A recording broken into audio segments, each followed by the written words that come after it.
Hello dear students and welcome back to my channel.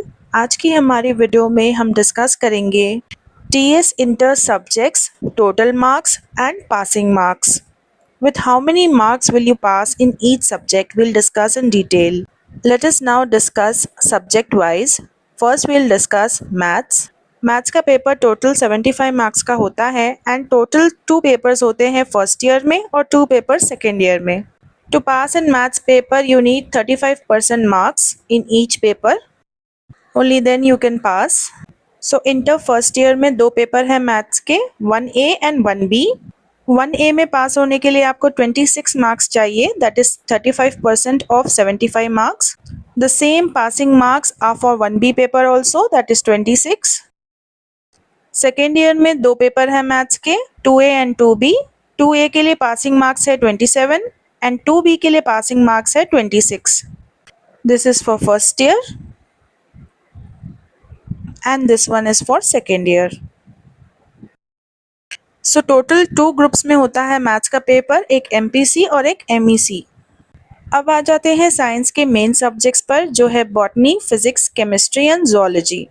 So all these 4 papers carry 60 marks each. Total is 60 marks. Out of 60 marks, 35% we have to take out because 35% is pass. That is 21 marks. So 21 marks आपको आएंगे out of 60, then you are passed in all these 4 subjects. अब इनके practical marks total है 30. So out of 30 कितने marks आने चाहिए तब आप प्रैक्टिकल्स में पास होंगे? The marks are 11. तो फाइनल एग्जाम में पास होने के लिए आपको थ्योरी और प्रैक्टिकल दोनों में भी पास होना होगा. अगर आप थ्योरी या प्रैक्टिकल दोनों में से किसी एक में फेल हो जाते हो, that means you are failed in that particular subject. Now let us see languages. First is your first language, that is English. English में थ्योरी पेपर जो है वो 80 मार्क्स का होता है. Practicals are for 20 marks. Theory paper में out of 80 passing marks है 28, यानी कि 28 मार्क्स आपको थ्योरी एग्जाम्स में लाने होंगे एंड प्रैक्टिकल्स में पासिंग मार्क्स है 7. तो फाइनल में पास होने के लिए आपको थ्योरी में भी और प्रैक्टिकल में भी पास होना होगा. Total 35 marks, 28 + 7. So total English marks are 100. So total pass percentage out of 100 is 35%, that is 35 marks. Now your second language, that is Hindi, Arabic, Sanskrit, Telugu and Urdu. इसके टोटल मार्क्स होते हैं 100, जिसमें अगेन पास परसेंटेज होता है 35%. So passing marks out of 100 are 35. So first languages and second languages ये common papers है सारे groups के लिए. Then we have economics. Economics and commerce ये 2 CEC और MEC के कॉमन सब्जेक्ट्स है. ये each paper carries 100 marks and pass percentage है again 35. So out of 100 you need at least 35 marks to pass. So total 4 groups, CEC, MPC, BIPC, MEC. CEC में आपको 5 subjects है, commerce, economics, civics, English and second language. So CEC का total हो गया 500 marks.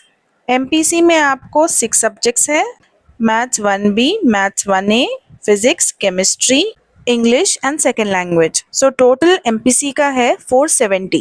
Then BIPC you have again 6 subjects, zoology, chemistry, physics, botany, English and second language. So total is 440 marks. Then MEC, again you have 6 subjects, maths 1A, 1B, English, second language, economics and commerce. Total is 550 marks. तो first group जो CEC है उसमें 500 में से at least आपको 175 marks लाने होंगे, तब जाकर आप पास होंगे. MPC में out of 470 marks you need to गेट एटलीस्ट 165 marks to pass. Then in BIPC, out of 440 marks, at least 154 marks you need to get to pass. Then MEC, out of 550, you need to get at least 193 marks to pass. So total pass percentage is 35% for all the subjects. Now enter second year, at least 350 marks आने चाहिए 1000 में से, तब जाकर आपको passing marks मिलेंगे, that is 35%. So first year and second year total को add किया जाएगा and marks will be given out of 1000. Now let us discuss the grade point, grade and marks. So अगर आपको 750 एंड अबव मार्क्स आते हैं 1000 में से, तब आपको ए ग्रेड मिलेगा एंड 4 पॉइंट्स. देन अगर आपके मार्क्स 600 से लेकर 749 के बीच में है, तब आपको बी ग्रेड एंड 3 पॉइंट्स मिलेंगे. दैट इज कि आपके मार्क्स 750 से कम है. Then if your marks are between 500 to 599, that is below 600, then you'll get C grade and 2 grade points. अगर आपको मार्क्स 350 से लेकर 499 के बीच आते हैं, that is below 500, then you'll get D grade and 1 grade point. लेकिन अगर आपको मार्क्स 0 से लेकर 349 के बीच आते हैं, तब आपको कोई भी ग्रेड पॉइंट नहीं मिलेगा और ना ही कोई ग्रेड, बिकॉज इंटरमीडिएट में 350 से बिलो मार्क्स आने का मतलब है फेलिंग मार्क्स.